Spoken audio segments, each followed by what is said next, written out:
গ্রামের নাম ছিল মধুপুর।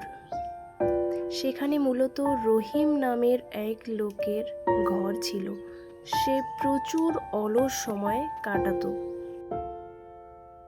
সারাদিন বসে আর শুয়ে দিন কাটাতো শুধুমাত্র। একদিন রহিমের স্ত্রী বলল, শোনো, আজ একটু মাঠে যাও, সবাই কাজ করে আর তুমি শুধু ঘুমাও। রহিম তার স্ত্রীকে বলল। আজকে শরীরটা ভালো লাগছে না, কাল যাব। তখন তার বন্ধু করিম এসে বলল, বন্ধু, এভাবে চললে তো হবে না, চলো আমি তোমাকে কাজ শিখাই। রহিম অনিচ্ছায় বলল। ঠিক আছে, কিন্তু বেশি কষ্টের কাজ না।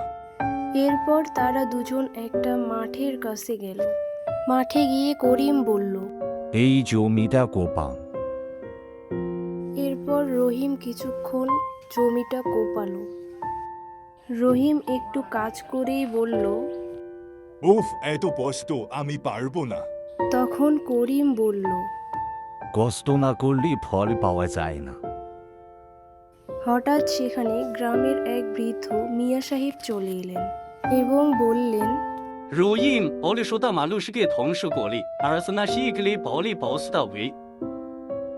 রহিম কিছুক্ষণ পরে বলল। ঠিক আছে, আমি চেষ্টা করব।